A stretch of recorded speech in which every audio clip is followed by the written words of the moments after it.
Assalamualaikum dan selamat pagi. Solihin di sini dari Shilling Crypto. Kalau anda mahukan berita-berita dan informasi terkini berkaitan Bitcoin dan cryptocurrency yang lain yang mungkin dapat membantu pelaburan cryptocurrency anda, anda mahu lihat video ini sampai ke akhir.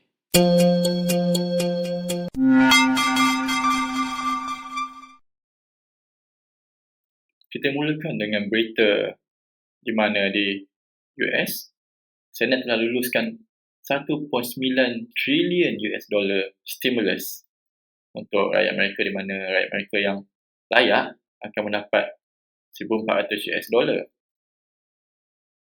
untuk membantu meringankan beban yang sedang mereka hadapi. Okay. Berita ini telah menyebabkan harga Bitcoin secara langsung telah naik kepada 51,000 US dollar, di mana sepanjang 2 minggu yang lepas kita lihat harga Bitcoin telah merudum jatuh dan menyebabkan banyak yang panik. Okay. Kalau kita lihat apa berkaitan stimulus ni dengan harga Bitcoin. Okay. Tahun lepas, bila coronavirus mula menyerang dalam bulan Mac 2020, April 2020 macam tu, US juga ada mengeluarkan stimulus yang sama dan juga telah menyaksikan Bitcoin mengalami bulan yang hebat. Okay.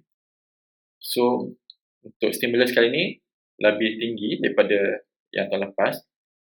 So, banyak yang pelabur-pelabur yang menyangkakan kesan yang sama kepada harga Bitcoin. Selain itu juga ada beberapa institusi-institusi syarikat besar yang telah mula melabur di dalam Bitcoin.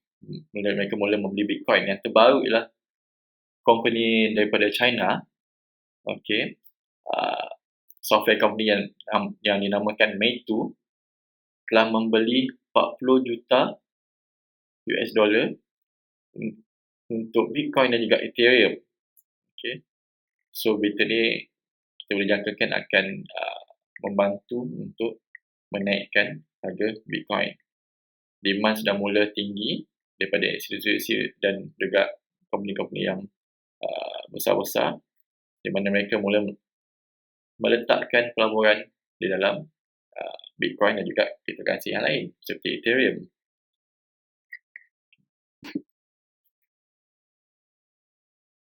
Penyokong kuat Bitcoin sekarang ni ialah MicroStrategy, di mana bos dia Michael Saylor telah announce juga sekali lagi dia beli lagi additional Bitcoin, 205 Bitcoin dalam harga dalam 10 juta US dollar dengan harga average dalam 48,800 per Bitcoin. Okay. So, MicroStrategy ni setiap minggu dia beli Bitcoin, tak kira harga naik ke turun ke, diorang tetap beli dan diorang kumpul. Sekarang ni dah ada dalam 91,000 Bitcoin. Estimate ikut harga semasa dah dekat 2.2 bilion. Okay, dengan average price 24,000 per Bitcoin. MicroStrategy ni dah start kumpul Bitcoin daripada tahun lepas. Okay. Maka saya boleh nampak dia memang big believer of Bitcoin lah. Setiap minggu dia akan beli dan kumpul lagi Bitcoin. Ini tadi yang saya katakan, Meitu dia beli 22 juta of Ethereum Ether dan juga 13.9 juta Bitcoin. Google. Okay. Google Finance dia telah adakan ruang khas untuk menunjukkan berita-berita dan harga-harga terkini untuk beberapa kripto, termasuk Bitcoin, Ether dan juga Litecoin. Kalau you guys tahu, Google ni sebenarnya dulu bukan menyokong Bitcoin. Okay. So, YouTube, di mana YouTube di bawah Google, banyak telah menghalang video-video yang berkaitan dengan kongsian maklumat mengenai cryptocurrency dan juga Bitcoin. So, sekarang Mereka dah bertukar, dah mula menyokong cryptocurrency, dah mula berkongsikan maklumat. Di mana sekarang ni lebih banyak pelabur-pelabur yang berminat dengan cryptocurrency dan juga Bitcoin ni. So, Google pun tidak mahu ketinggalan. Dia dah mula ada ruang khas yang akan senang untuk pelabur-pelabur ni nak akses maklumat-maklumat mengenai cryptocurrency tadi dan juga harga-harga semasa. Okay. Cakap pasal mereka yang bertukar daripada penentang ataupun neutral pada penyokong Bitcoin ni, kita ada Kevin O'Leary, okay, orang kuat Shark Tank, dan juga Mark Cuban, billionaire yang sudah mula bertukar kepada penyokong cryptocurrency, terutamanya Bitcoin. Okay, cakap pasal Mark Cuban ni, dia punya sport team dia, NBA sport team dia, Dallas Mavericks, dah mula accept satu lagi jenis cryptocurrency, iaitu Dogecoin, untuk tiket, pembelian tiket, untuk kemudian dia punya cedera hati, barang-barang cedera hati dia. Okay, dia dah start accept, dah terima Bitcoin ni dah dekat 2 tahun. Okay, so minggu ni dia announce dah mula accept Dogecoin pula. Okay, Dogecoin ni bermula sebagai coin yang lebih kepada gurauan. Okay, meme coin. Tapi dalam masa setahun ni, banyak penyokong-penyokong kuat Dogecoin yang mula share, hebahkan seperti Mark Cuban, seperti owner Tesla, okay, yang juga telah banyak kali tweet mengenai Dogecoin. Sekali dia tweet yang positif mengenai Dogecoin, kita dapat saksikan harga Dogecoin melonjak naik. Okay. Berita ni kita dapat terima bahawa JP Morgan, institusi besar, dia mula hantar informasi berkaitan dengan kripto kepada dia punya private clients. Okay. Bukannya semua klien-klien dia, tapi private clients dia. Okay. JP Morgan private clients ni ialah dia punya golongan elite, di mana dia punya minimum balance dalam akaun dia at least ada 10 million US dollar. Okay. JP Morgan dia share berkenaan dengan cryptocurrency, apa kebaikan, apa risiko berkenaan dengan cryptocurrency, terutamanya Bitcoin. Okay. Baru minggu lepas, JP Morgan ada announce yang kebanyakan dia punya pelabur-pelabur dia masih tidak berminat dengan Bitcoin. Okay. Tapi melalui berita yang kita dapat ni, CoinDesk dia terima berita yang mungkin terbocor ni, menunjukkan sebenarnya JP Morgan dia kongsi maklumat-maklumat Bitcoin dan cryptocurrency dengan dia punya golongan elite dia, golongan sayangan dia. Okay. So kita kena tengok apa yang dia buat lebih daripada apa yang dia cakap. Okay.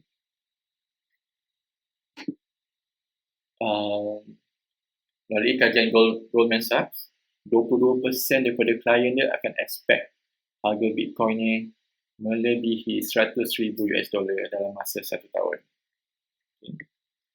Goldman Sachs ada buat kajian survey, menunjukkan 22% klien dia expect lebih 100,000 harga Bitcoin dalam masa 1 tahun. 24% pula expect harga dalam 40,000 hingga 100,000 dalam masa 1 tahun. So, kita boleh nampak banyak pelabur-pelabur yang mula buka mata dengan Bitcoin dan cryptocurrency yang lain. So, dah mula yakin dengan Bitcoin sebagai pelaburan.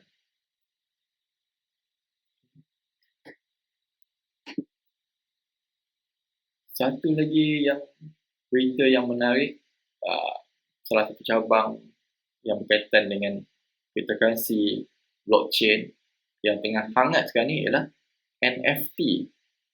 NFT, apa tu NFT? Non-fungible token. Okay. So, kita pergi kepada penerangan ringkas mengenai NFT tu, just nak share. Jack Dorsey ni owner Twitter, dia yang Twitter tu, dia yang start Twitter, dia mula meng-NFT kan dia punya first tweet dia, okay, untuk dijual. Okay, dia dah mula buka bidaan dan sehingga semalam harga bidaan tertinggi ialah 2.5 million US dollar. Dahsyat. Kita tengok apa dia punya first Twitter dia, okay, pada Mac 22, 2006, just setting up my Twitter. So dia dah dia nak jual dia punya ni Twitter pertama dia, okay, so that owner baru tu akan memiliki dia satu-satunya owner kepada Twitter yang pertama ini. Sehingga sekarang bidaan telah naik sehingga ke 25 juta. Dahsyat. Okay.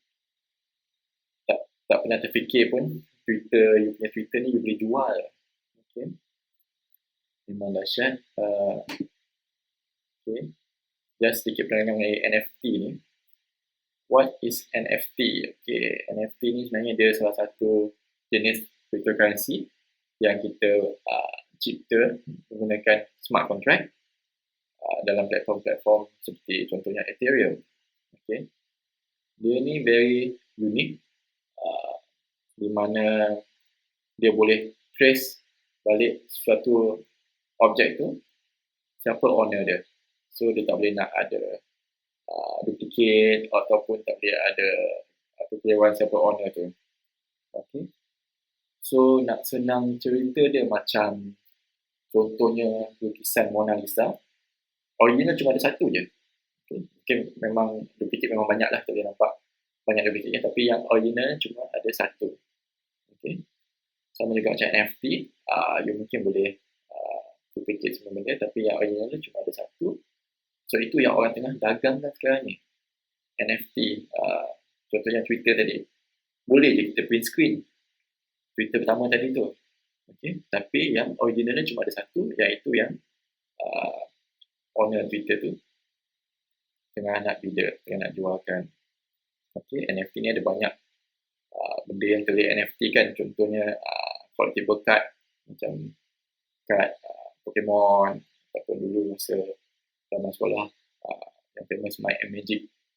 Okay. Music pun boleh juga di NFT kan. Sekarang ni yang band terbaru King of Leons, dia dah announce dia punya album barunya dia akan NFT kan dan akan dijual. Okay. So NFT ni memang akan jadi sesuatu yang memang tengah hot sekarang ni. So banyak benda yang dijual, objek yang dijual dengan harga yang mungkin bagi kebanyakan kita ni harga yang gila, harga yang tak munasabah. Twitter you punya Twitter dalam 2.5 juta nak jual. Memang harga yang kurang munasabah sikit. Okay. So kita satu lagi NFT yang nak tunjukkan. Okay. Ni give Nyan Cat, ada badan Dogecoin tu. Ini pun terjual dengan harga 45 Ether, roughly dalam 69,000 USD. Okay. So kita boleh nampak NFT ni akan jadi sesuatu yang besar yang memang sekarang ni tengah hot. Okay. So benda-benda yang rare, digital painting, drawings, collectible card semua tu tengah hangat diperdagangkan. Okay. So dia mungkin boleh jadi satu macam bragging rights lah. You ada benda yang original ni. Okay, tapi terpulang pada masing-masing. Sebab dia menjadi salah satu pelaburan.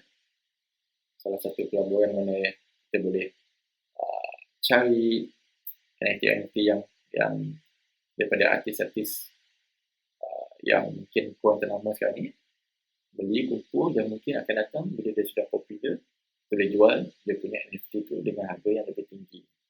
Mana tahu, okay. Domain address pun boleh jadi NFT juga, boleh dijual juga. Okay. Sekarang ni banyak yang .crypto.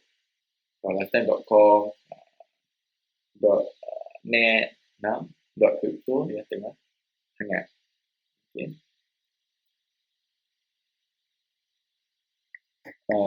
Kita tengok dulu chart untuk Bitcoin, just sedikit analisis asas. Okay. Ni dalam 4 jam punya chart, okay, 4 hours chart. Kita boleh nampak dia mula test pada resistance yang sebelum ni dalam dekat 52,000. Okay. So kita expect kalau candle close above yang atas kita punya resistance level 52,000 ni, so kita boleh expect, kita boleh jangkakan dengan hanya melihat chart ni, kita boleh jangkakan harga Bitcoin boleh naik kepada all time high yang sebelumnya. Okay, yang paling tinggi, harga paling tinggi sebelumnya dalam 58,000. Okay. Tapi dia still memerlukan candle, kita punya candle untuk close di atas resistance 52,000 ni juga, dan juga kita perlukan volume yang tinggi. Okay.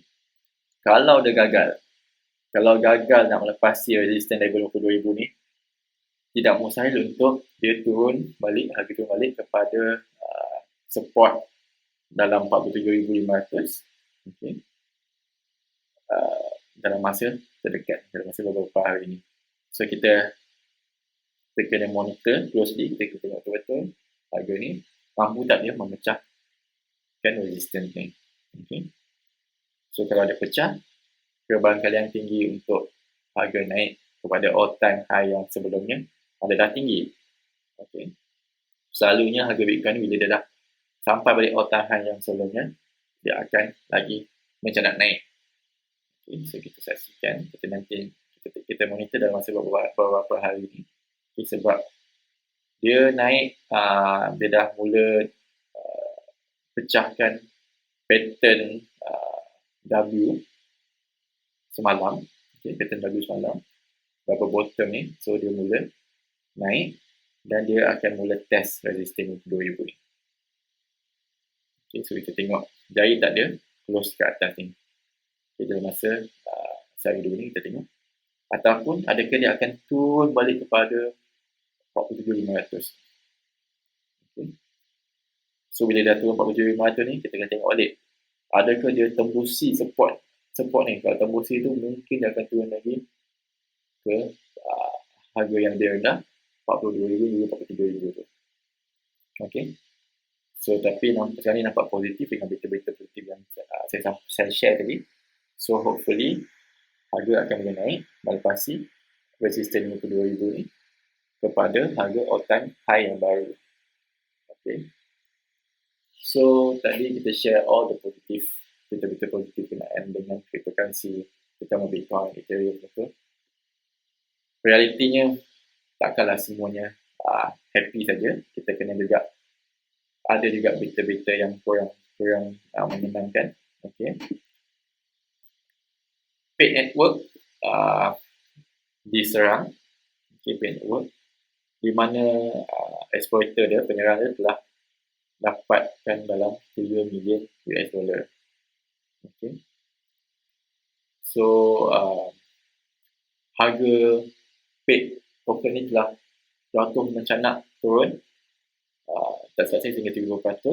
Okay, menyebabkan banyak yang mengalami kerugian. Okay. So banyaklah yang telah membuat spekulasi, ni rug pull ke team paid ni sendiri yang plan, ataupun ada masalah teknikal ataupun masalah security. Okay. So kat sini kita boleh nampak beberapa detail berkenaan dengan serangan terhadap paid network. Okay. So kita nampak total amount dalam ethical account dalam 27 juta USD. So team paid network dia tengah dalam penyiasatan. I think dia ada baru keluarkan post-mortem. So kita boleh cover post-mortem tu dalam video esok. Okay, so Pay Network ni pun tengah bagi kesihatan dan juga tengah cuba saya upaya untuk siasat kenapa jadi macam ni dan juga untuk improve. Okay?